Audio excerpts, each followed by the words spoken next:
everybody, I'm Wendy Murdoch, and this is Webinars with Wendy. And we're starting up again here in November with one of our favorite people, Nahshon Cook.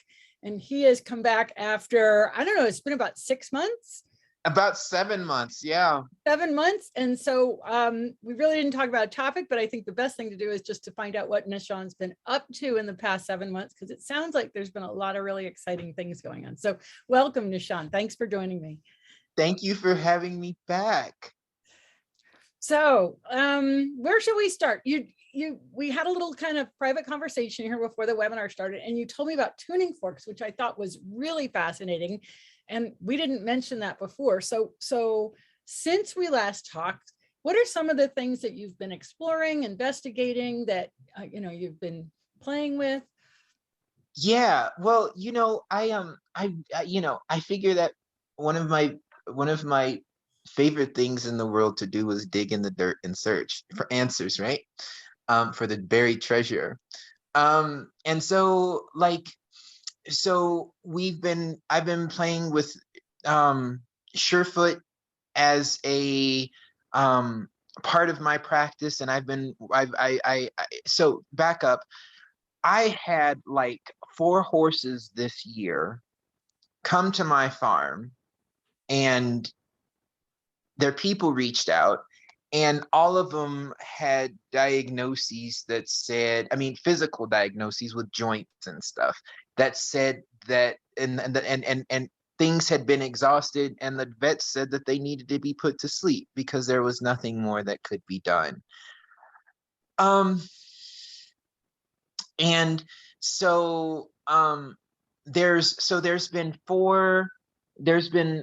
were 4 particular cases this year, and then I have one little mare here that has that was born. She was born clubfoot, and she had her check ligament snipped when she was a baby, but as it healed, it keloided onto her deep digital flexor tendon and made her front leg a little bit shorter, the left one a little bit shorter than the right. So she has uneven legs.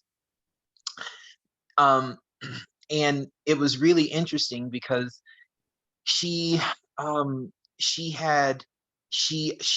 would stand like a crescent moon. She wasn't able to be square. And so and she developed this horrible arthritis in her, well, not horrible, but had developed arthritis in that knee of that shorter leg. And her folks were kind of afraid because she was kind of declining. And so they went out of town, and for about 3 months, and because the rehab schedule wasn't working for her that they had been prescribed, they said, see if you can fix her. And so we did pedestal work, and I taught her a movement called Goat on the Mountaintop to get her straight, or to get her top line built up, which is an old Boucher's exercise from his first method. And then we started using the Surefoot, and every Monday, Wendy, she will stand on those things for an hour.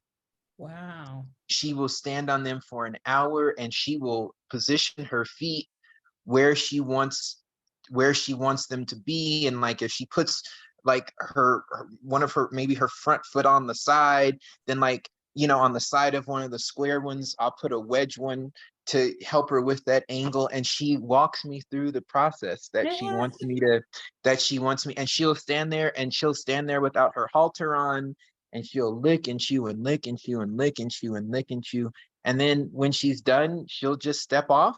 And then usually I take her back into her stall, and she'll take a big drink of water, and she'll sleep. Wow. Yeah. And she does this every Monday. And consequently, like now, even though her leg is shorter, like you don't know it. She stands square. She moves square. She's starting to learn how to do her pee off under saddle. Wow. And she's 16 years old. Wow. Yeah, she's 16 years old. And the vet said that the arthritis is gone out of that knee. Wow. Yeah. And so it's been super cool to see that process with her. And she's just gotten more and more mobile. And her person has had her since she was 3 months old. And she said that like this is the best shape physically and mentally this mare has been in their whole time together. Wow, that's amazing. Yeah, so it's been super cool, and it's been and then I had another horse come in from California who who came he came in um he came in so locked up. He had a hunter's bump, or he had a lumbar bump, and his hind legs stayed stuck under his body up until about the one of his last ribs. He was constantly over engaged and hyper flexed in the SI joint, and he was a product of false dressage, where you shape the neck without lifting the back, and his trapezius muscles behind the withers along the thoracic spine were totally atrophied, and he had a enlarged pole, and his patella would lock, and his tail drifted off to the right, and he got off of the airplane, or he got off of the trailer, and when he got into his stall, the first thing that he did when he got his food was like reared up and tried to charge me. Wow. And so that was and so we went, and that was his first lesson day. I said that we don't treat each other like this at my farm, and that, like, we're allowed to be scared, but we are not allowed to be violent. um and and we just did really gentle flag work. I don't use the flag to chase horses. I use it to teach them how to see me like I see them, you know? Um, and it only really consists of, every time they take the slack out of the line, I lift it up to get their attention, and as soon as they look back at me, the pressure is off. And the lifting of the flag is the only pressure that they have, because for me, the lead rope is the rein, you know? Um and he and and that's also how, like, when I'm lunging them, I teach them how to do their stretchy chewy. They'll go on the circle, and they'll trot, and because they've had that paired stimulus of the flag equaling paying attention and relaxing the head without pressure in the line, they start to lower their neck. And so we did that with him, um making that paired association of the flag equaling relaxation, because I think it was Temple Grandin who said, that as far as we know, horses memorize in images. And Mm. so like, we made that paired association with the flag equaling relaxation. And then we got to the point where he was soft and relaxed, and I put him on those on the blue surefoot pads. And for the first 6 weeks, that was almost the only thing he did when he had his lessons. He would stand on them, and we would put him in the middle of the arena, and I would go and sit in my corner that I teach out of, and I'd just let him stand there. And when he was done, he would come back to me. And then the front feet tended to really recalibrate his brain. But when I was able to put them on his hind legs, is when the work really started. I put the pink wedges on the hind end once, and it was particularly the right hind patella that was locked, and his whole body would just clam. He was one of those horses that really let me understand how energy follows thought.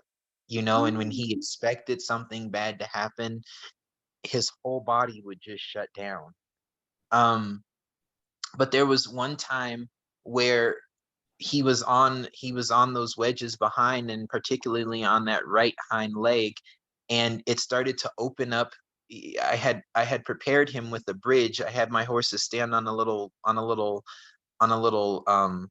just a little bridge, maybe about 6 inches off of the ground, and I had prepared him, um I tone their muscles and their lumbar spine, and then the stabilizer muscles in their back by having them stand with their hind end up. And it was really weird because one day he was just starting to do this, and so he was just trying to unlock his pole as his SI joint and his pelvis were lifted, and I brought him then to those wedges behind, and he did it and went, and his pole totally released. And the really, really beautiful thing about it is that that's what helped me understand how to unlock the pole by way of the SI joint. Yeah. You know, and how to unlock the lumbar spine. You know, I knew that. I didn't know the SI joint and the pole, but then how to unlock the lumbar spine with the stifles and the hocks, with the neck with the hocks, and then the hips and then the thoracic spine with the hips. And then we were able to really, really, really start toning it. And what was really, really interesting was that once his pole opened, he was able to start using his tongue correctly and swallow. And so the hyoid bone was starting to work now down the muscle chains of his whole body. And it was and like, there were about 3 months that I didn't ride him. And then one day I was walking him around doing in-hand work, and he's like, "Get on." And so I swear to everything good and true, Wendy, that then I got on him bareback in a halter, and he went straight to Stretchy Chewy, and we trotted. And then I had talked to I had been back and forth with Bettina Drummond, and she was telling me how she had begun healing one of her horse's stifles with passage medium trot transitions. And so we didn't get to passage completely, but we did get to the school trot. And like, I mean, he came in not being able. He would feel the saddle, and he would just stop. And he and with the pads, and and then Boucher's flexions, and then the bridge work, and then the heel work, and then finally the actual dressage. Like, he left the middle of last month, like, sound and moving and happy. So it's been a wonderful um it's been a really wonderful year that has really helped me not also be afraid of being able to help horses and their people in the way that I can. you know I mean, because sometimes it feels like, you know it sometimes, well, not so much now, but as this was all getting ready and all the attention was coming, like, it sometimes felt like I was just from another world.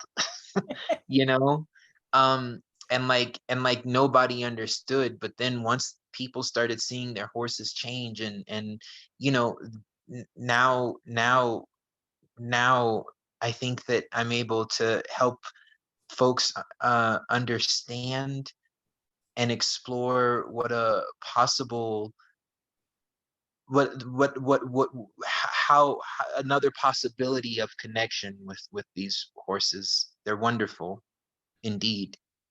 So Sorry for the somebody's asked a long-winded. question, but I think we need to, before we get to that question. So since we last talked to you, a lot has happened in your life, right? As you look back on the past 7 months, what are some of the lessons you've learned about training horses, working with owners? That horses will give us as much as they can, as long as we give them the ability to be as possible as they can, and that they'll try their hardest, and they'll and um they will they will heal the parts of their bodies that we've mistakenly put in and hurt, sometimes. And sometimes they're horses that come to us, they that we inherit like that, you know. But I think that what I've learned is how big and how powerful love for these creatures truly is, and how if we don't give up 9 times out of 10, neither will they. Because I think that this is the thing about horses, is that me personally, I'm not like a veterinarian, right? Like I can't help them without their permission, you know. And I've not had any horse this year say no, you know. And one of the things that I think so unique about you is that you're willing to use whatever you have. So many tools in your kit in terms of, you have classical dressage training, but you'll use a bridge, or you'll use a pedestal, or you'll use these tools that would be considered non-traditional tools. Yeah, well, they're non-traditional, the pedestal is a classical circus training tool. Right. But the thing is that I think that the building of a horse's body, just like the building of our body, it shouldn't hurt. It shouldn't hurt. Um, and I don't believe that sweaty saddle pads are the angels of equine sanity. I just don't. I think that and so, I have a process where, like I said, Mondays my horses do tuning fork work, just to ground them and find, release whatever is there if they want to. Um, Tuesday we do pedestal and bridge work, and we do just basic movement patterns. I check movement patterns, biomechanical patterns with pole work at the walk, and sometimes at the trot. And then Wednesday, Thursday, and Friday, it's dressage, whether it's under saddle or in hand or on the long rein. And so that's Wednesday, Thursday, and Friday. And then Saturday I just hand walk all of my horses one around at a time around the farm, and just spend time with them. um I don't want um I don't I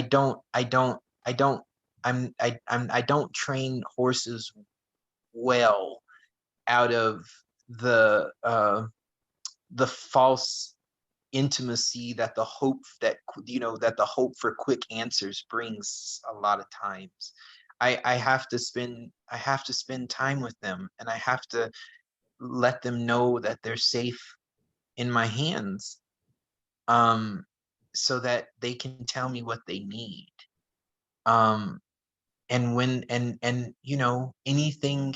anything that is heard has a higher likelihood of being healed, you know. So when someone brings a horse to you, do you actually do an evaluation, or do you simply just get to know that horse?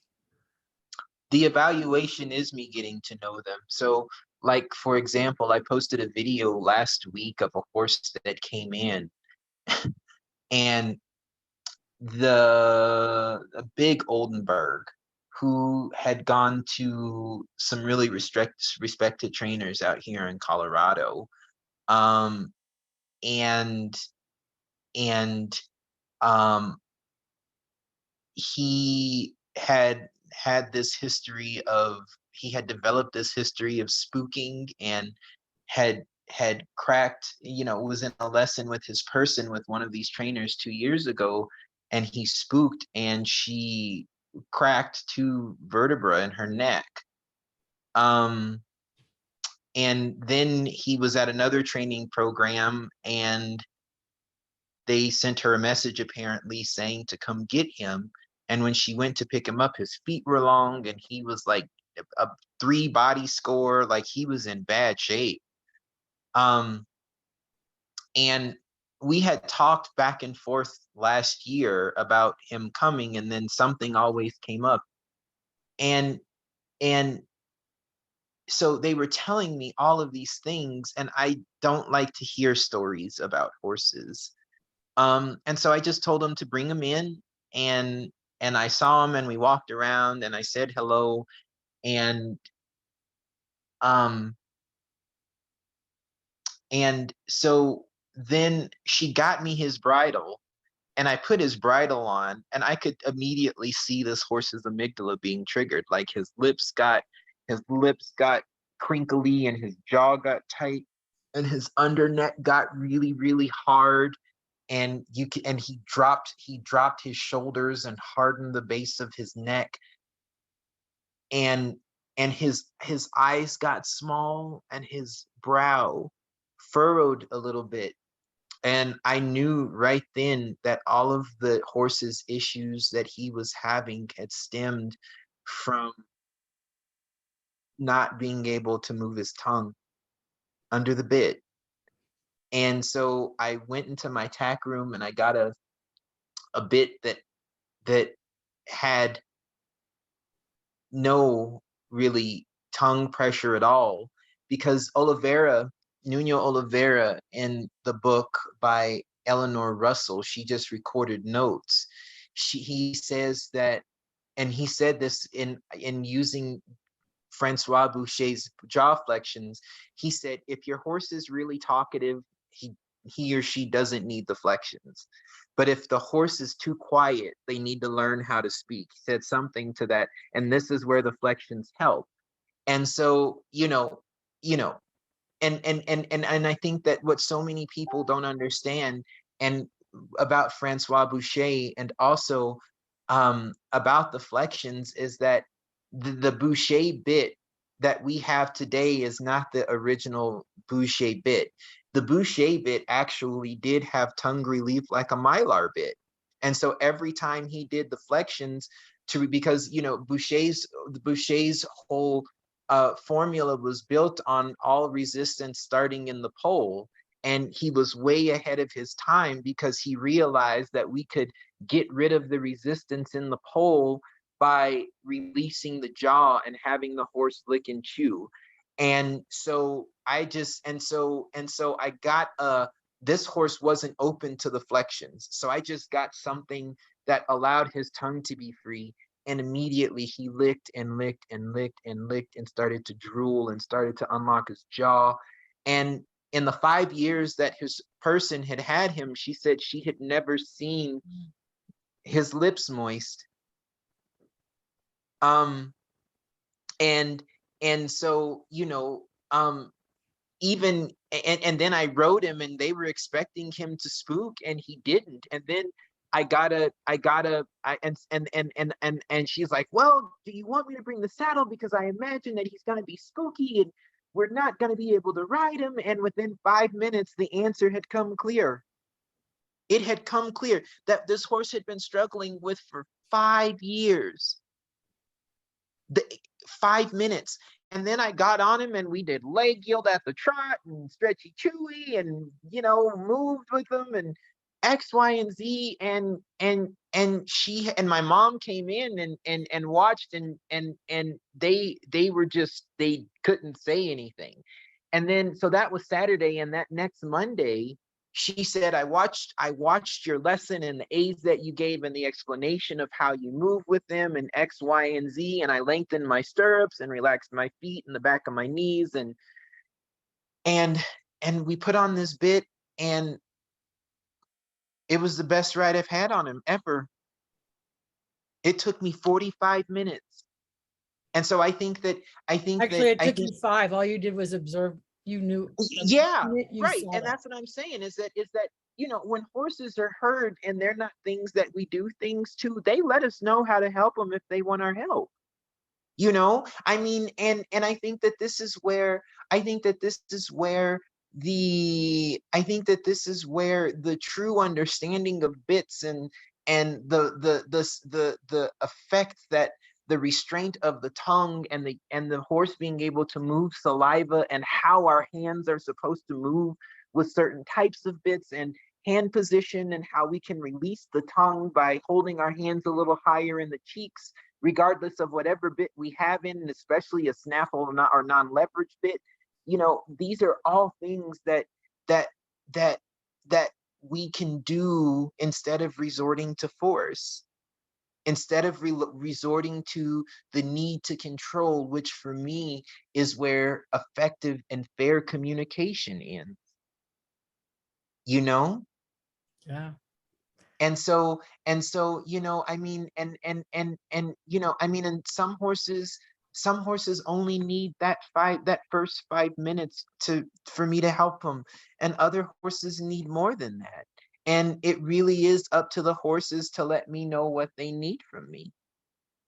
And then I move along accordingly and helping their people however I can based off of what they say.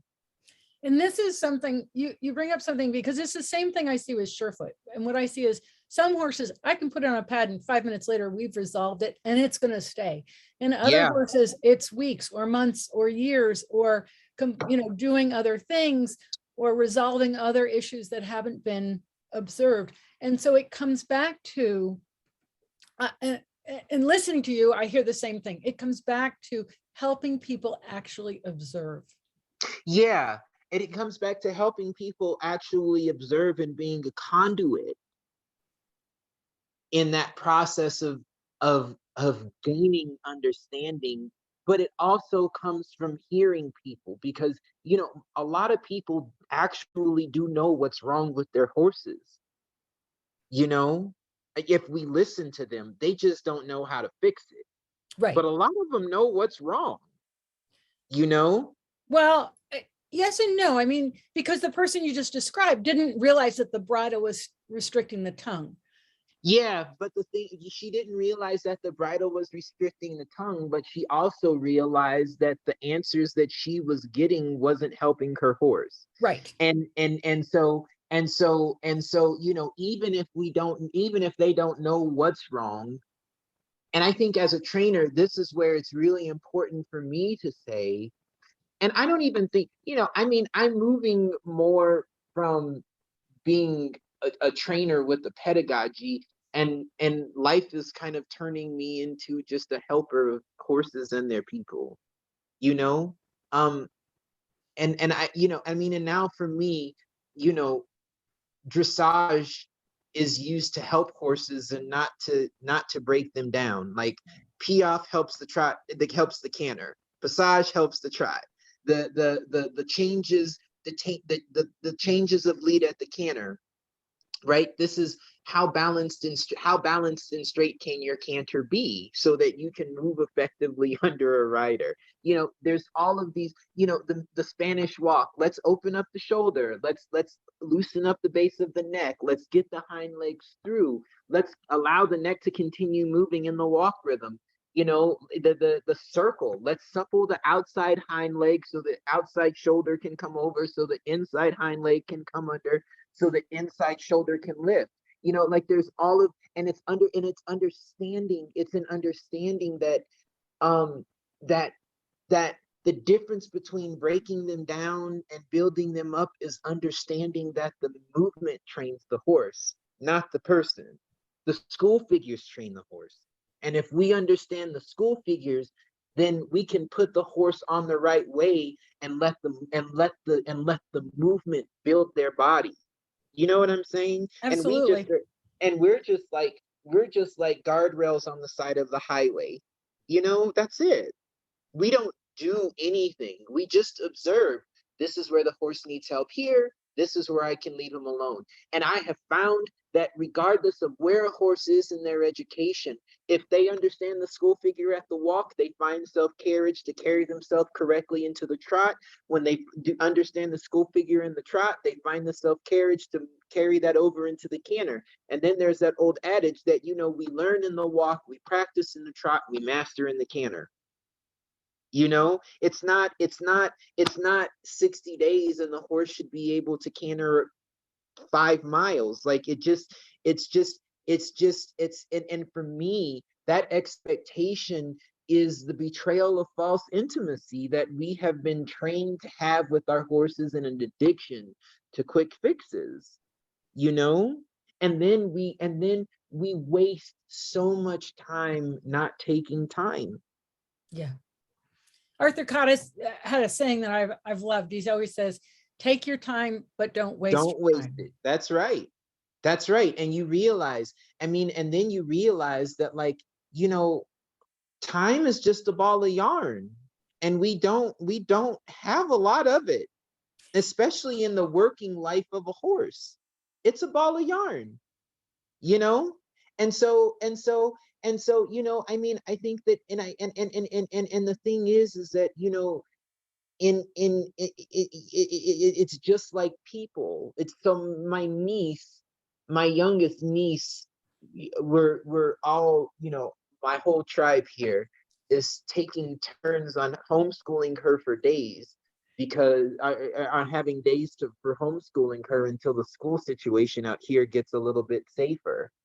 Um, and so, um, you know, and so like yesterday, you know, and she's 4 and she's brilliant. And yesterday she, you know, it was just like, you know, we introduced the concept of the colors of her books, you know, look for red in the picture book. And then we go red, red, red, red, red. And then to see if she understands it, you know, and that picture book directive is the walk. Now, seeing if she understands the concept of red and the identification of it, now go find red in the living room. Like that for me is the trot. And then the canner is like, look, uncle, a red flag. You know, I mean, and that process is the same that I take with my horses, you know, and it's understanding that they can only understand as well as we can explain it to them. Right. And then and kind of like you said, where I don't have a set methodology, you know, it's true, because, you know, I have to have, you know, more than one way to explain the same concept to a horse.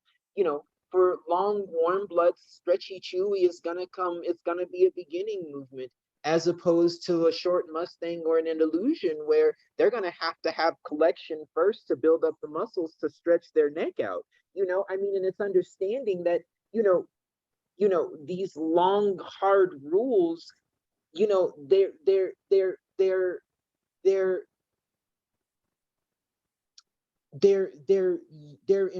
as important as we understand the value of their implementation, you know? So I feel like I'm getting long-winded. It's okay. Okay. It's totally kind. You know, listening to you, it reminds me so much of my Feldenkrais training. So I'm not sure if you're familiar with the Feldenkrais method. I'm not. So I should send you some of Dr. Feldenkrais's books. They're pretty deep. They're very deep. But he was an engineer and he injured himself, but he basically studied the human skeleton and said there's 5,000 different possible ways we can combine our bones. And we use about 800 when we get out of high school because we have habits. And his whole basis of his method was to achieve our potential and using movement, right? Yeah. And showing people what they're doing first, and then showing them that there's another possibility. And he worked with people with all kinds of, you know, CP and strokes and musicians, and he always was looking to help someone achieve their potential. And there's no straight formula for any individual, and there's no straight formula for any horse. And I think the minute we start to try and package it into a you know, Arthur Murray, you know, step by number learn to dance routine, we lose the most important quality, which is to be in the presence of that individual and figure out what that individual needs. That is such a hard concept to teach to people. Yeah, I would agree. And I think that you know, a lot of my work is kind of imagining the horse's body, how we know horses remember things. So like for me, there are, like, again, there are paired associations, and I've learned how to then use my body to basically engage the whole horse's spine, so that and we had a 19-year-old thoroughbred here named Thunder, he was one of the last intensives, and he had a really, really bad stifle tear, and they had gone to a bunch of other well-known horse people for help. And once they saw him move, they put him out of the clinic because they were afraid that, well, they couldn't help him. They couldn't help him. And I think that that's an important thing to know, is to know when you can't help, just as it's important for you to know that you can. And they came here terrified that when I saw him trot, that I was gonna kick him out. But I've developed this way of using my seat where I can basically engage the whole horse's spinal column, and it allows then me to help them and isolate and feel where the dysfunction in the hind leg joint is. And then there are ways that I can help them. I can help them with how I breathe. I can help them with the angulation of my hands. I can help them with the angulation of my heels, and almost every stifle injury that I had come in here was because their rider's heels were too far down.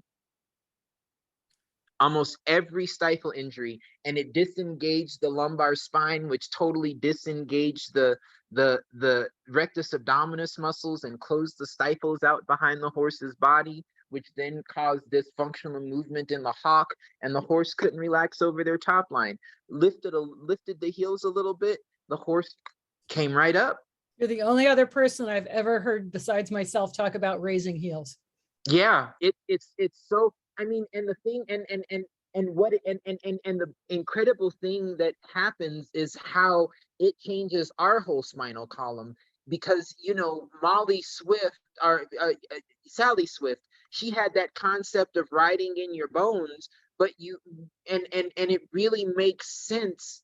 It really makes sense only when your heels aren't down, because when your heels are forced down, it totally tightens your abdominal muscles, it collapses your chest, it puts you into your biceps and triceps, and it turns your spine into a shield.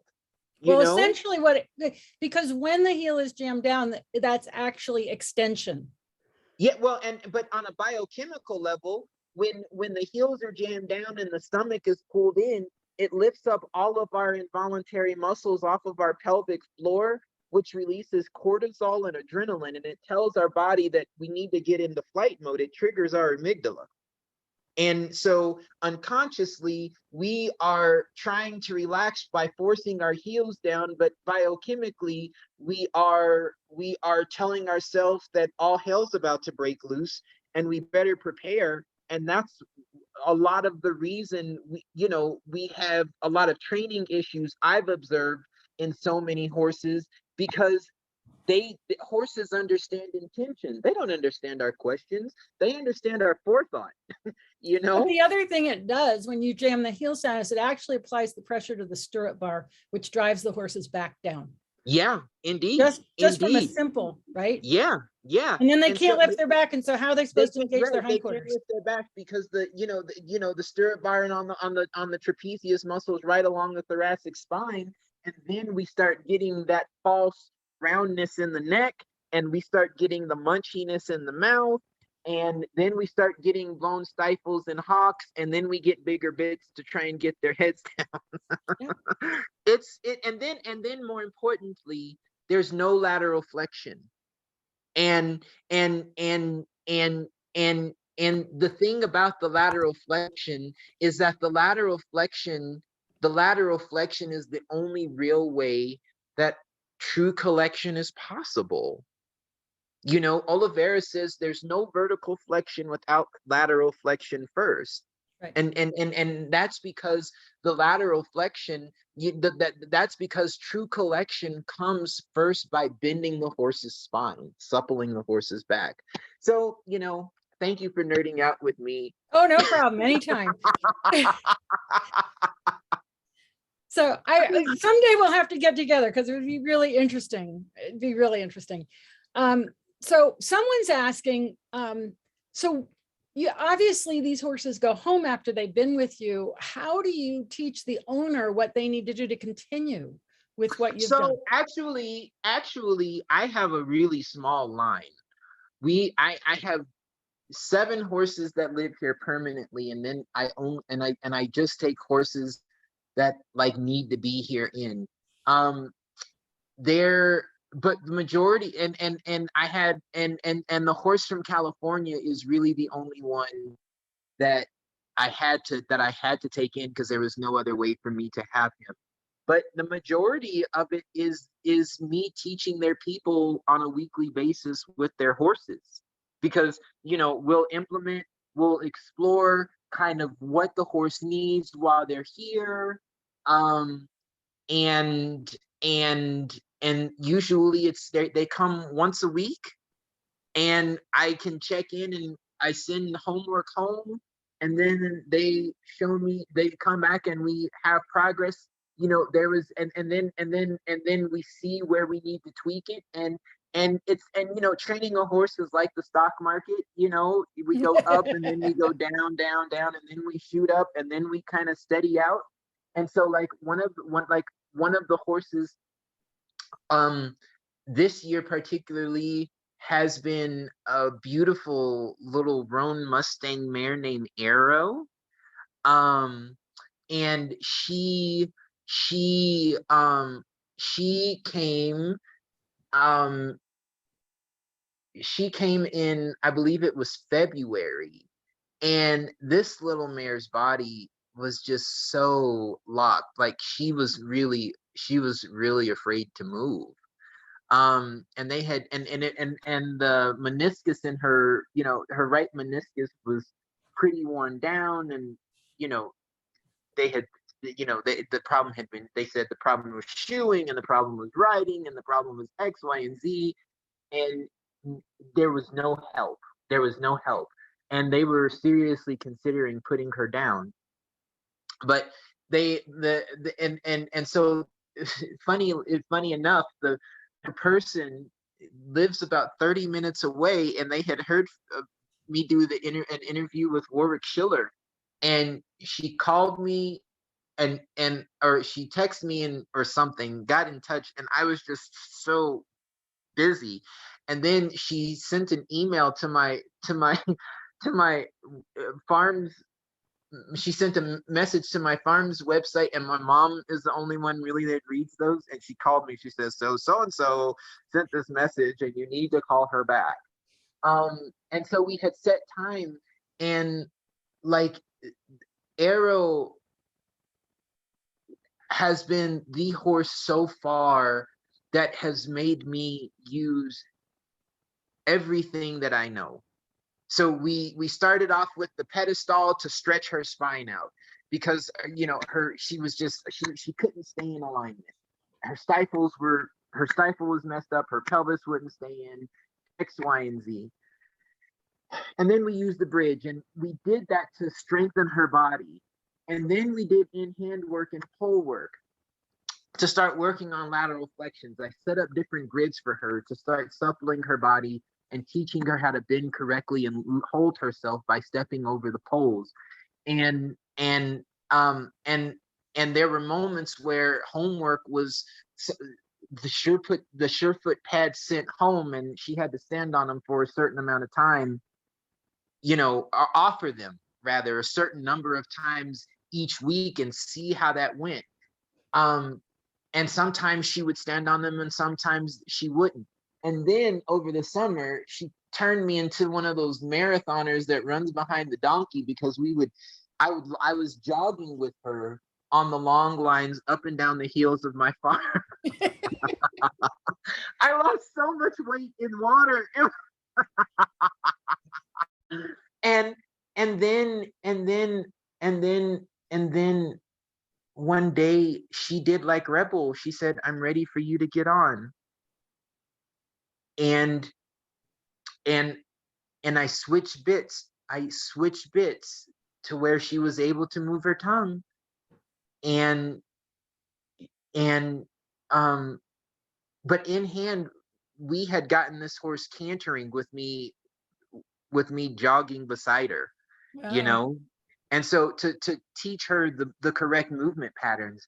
And now they're like doing trail rides, that was February that they came, and like she was like, I remember I tried to get her to trot, and she trotted like 5 steps and was like, oh, I can't do that, this is gonna hurt. And I had the most wonderful message. She had a chiropractic appointment, and the only thing that was out was her sternum. 2 weeks Wow. ago, that was it. And this is where you know, the dressage that we see today is not what dressage is intended for. It's not intended to hurt horses. Yeah. You know, it's not. And I know that I'm probably going to get some blowback from it, but I have the worst horses that I have had. The horse from California, I have a consultation for a horse tomorrow who who is the same thing. He's just been trained into the ground, and he's 11, and he's had injections in his coffin bone and injections in his back and injections in his hocks. And then they were just finally told to retire him because the trainers had just run him into the ground. But the horse doesn't want to be done. Yeah. You know? And so, you know, and I'm not saying that to point fingers. I'm just saying that, you know, that the competition isn't supporting the well-being of the horse, which is what dressage in its initial pedagogy is all about. 13-year-old horses 100 years ago were horses just in the middle of their career, not horses being retired. Right. You know, and I'm just like, you know, why have we missed so much of the path? And it's because I think we don't understand the school figures. When the horse can successfully hold themselves in the school figure, in self-carriage, not in a forced train, in self-carriage, they're ready to move on. And oftentimes they offer it. They offer the next step when they're ready. You know? So, you know, I think that's kind of where I'm at. And I think a big part of last year was also gathering my thoughts, and Emily helped me put a beautiful book together. um and and it's really just a long meditation on how I see horses in a way to help them. Do you have And a on top, copy there in front of you? Awesome. Is that what you're sending me? I am sending it to you. I'm so excited. It, you know, and you know, it's one of those things that feels so good for me, because every aspect of it was just such a beautiful process. My friend Mauricio Arroyo did the cover for me, and Emily designed the book, and I had a really wonderful editor, and everything just it just feels so good. It feels so good.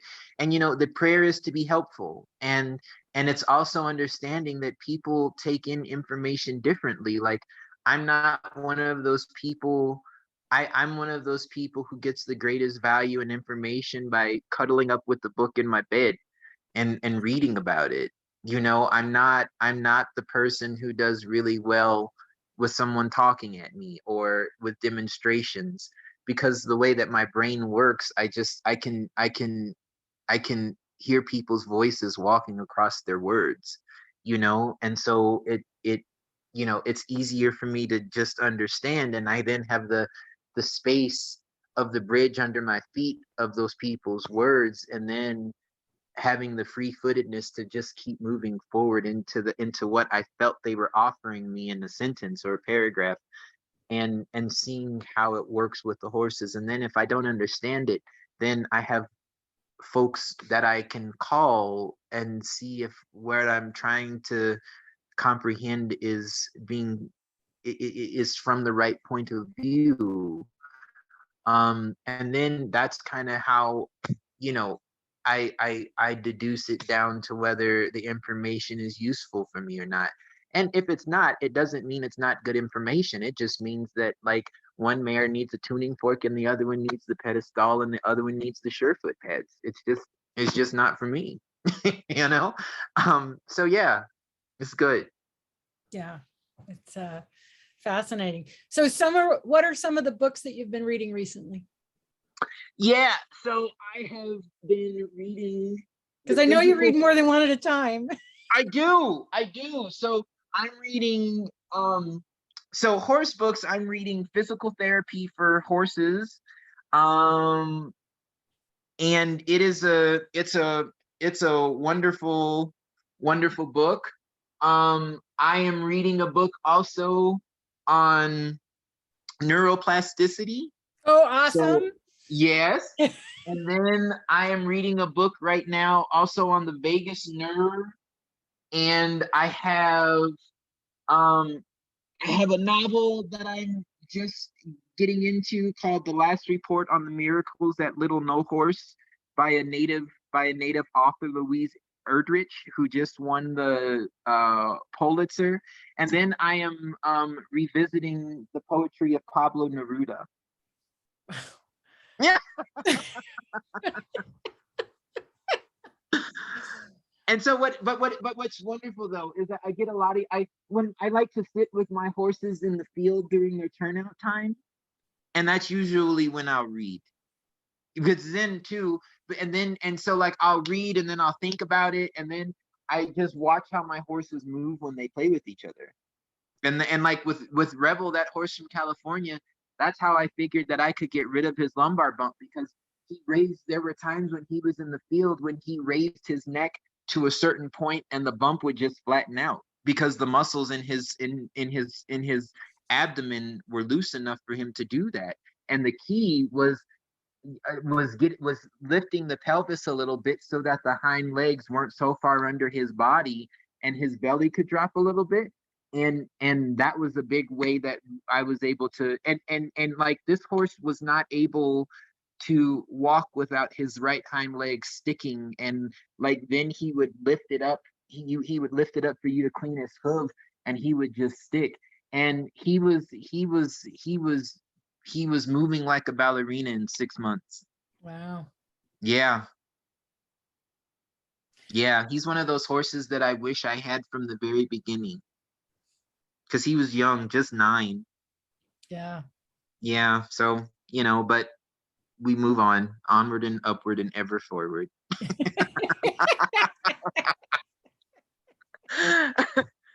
So yeah. So let's see for all of you geeking out on movement, in the new book of How We Learn to Move by Rob Grace, supporting how athletes move. Oh, that's an interesting one. How We Learn to Move. Another book. I haven't heard of that one. Yeah, and no, it's yeah, and I think that that's the thing, is that I think that the quandary that we find ourselves in right now, especially with horses and rider biomechanics, is that there's so much in how the body moves, but so little understanding of how to apply it, you know? And so I mean, I try and pay attention to everything, because it's just the way that that's the only way my mind has convinced me that I can be happy. you know is that if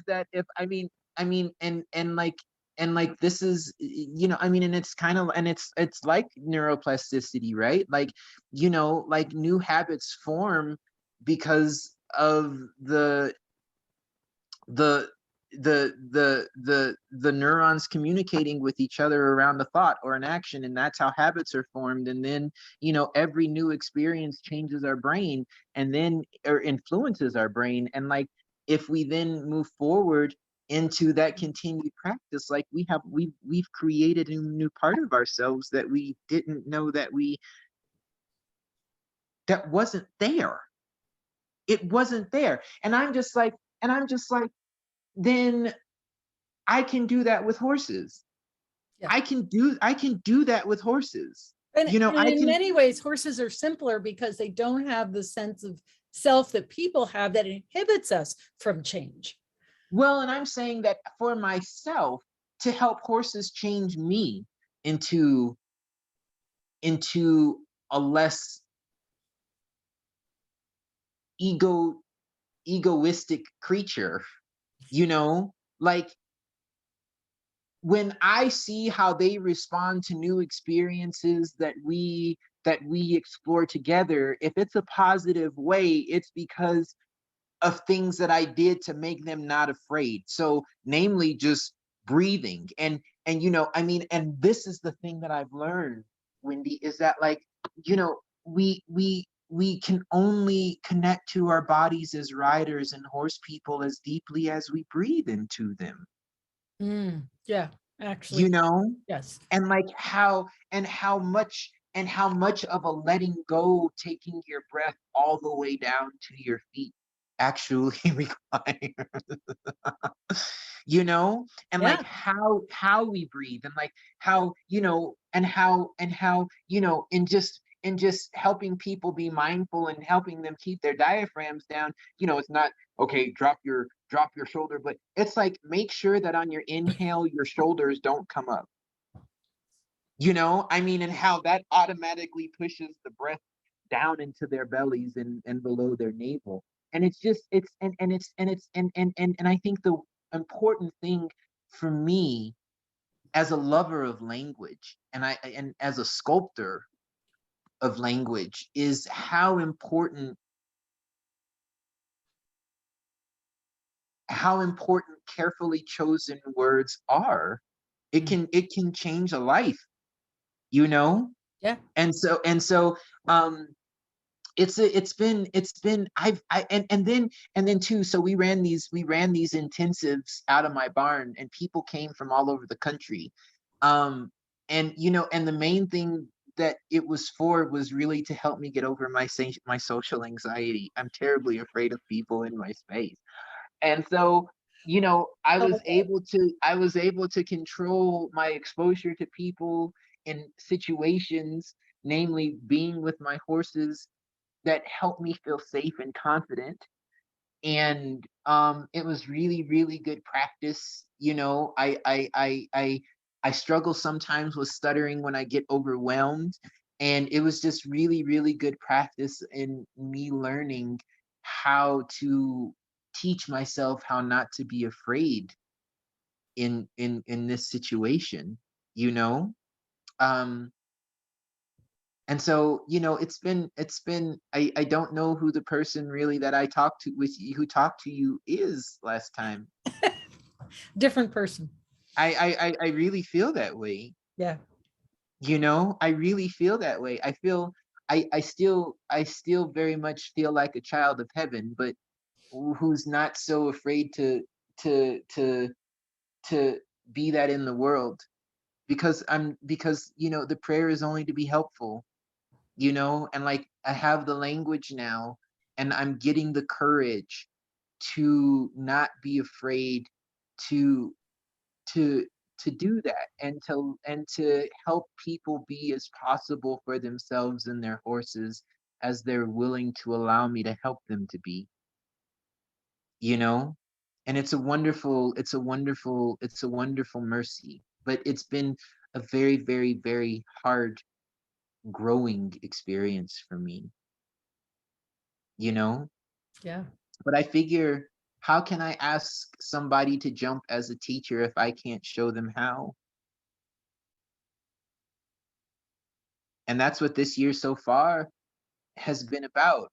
You know, I believe with all my heart that the world is big and love is bigger, but we don't know that unless we have folks to show us how to do that and be that in the world.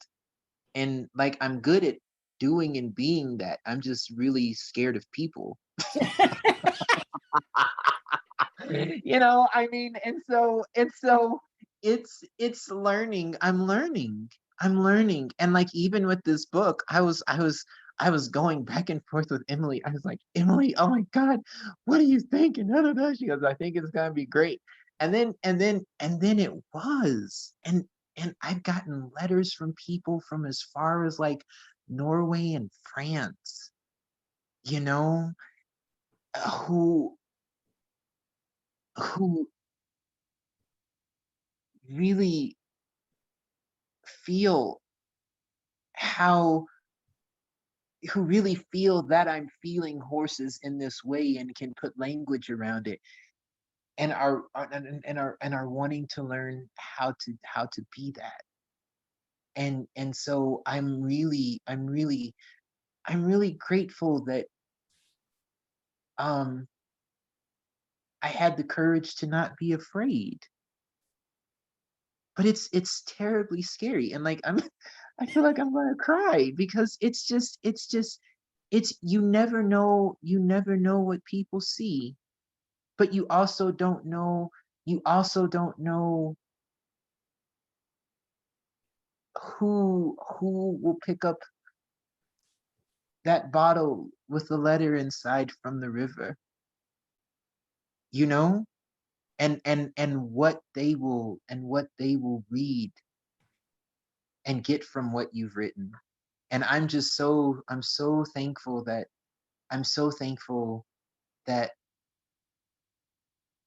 the affirmations for me to not be afraid of who I am in the world are so present.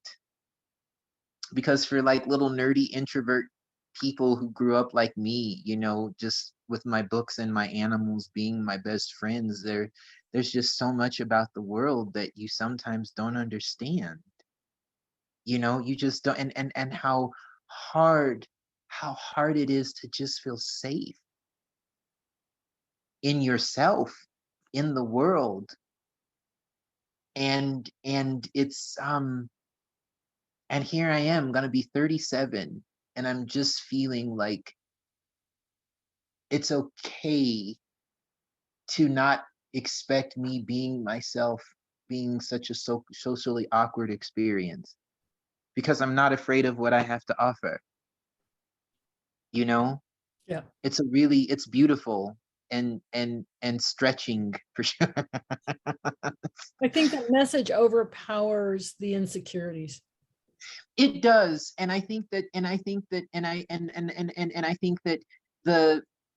and I think that I know with all of my heart that the world is big, but love is bigger. I know that. And like if I stay in that framework, I'll be able to help a lot of people. But I also have to know what I need to take care of myself, Right. you know, like cleaning my horse's stalls in the morning so I can listen to the sound of them eating their hay, and how that just the chewing the sound of them chewing their hay, it melts all the trouble away from my heart. And you know if there's anything beyond prayer for me, it's the sound of my horses feeling safe and feeling comfortable and feeling safe, and having a predictable enough routine that they're willing to go slow, Yeah. you know and I feel, and like I think that, and like moving forward with these intensives, I mean, and almost, and folks want me to do it again next year. um I'm knowing that that's going to be an integral part of me staying healthier than I did this year, you know? Yeah. So I'm really thankful. Well, Nahshon, I'm thankful that you were willing to come back and talk to us again. Thank you for being my friend. Oh, same here. And someday we'll meet in person. Yeah. Yeah. Thank you. Thank you. Thank you for this. Yeah. I Well, appreciate it. yeah.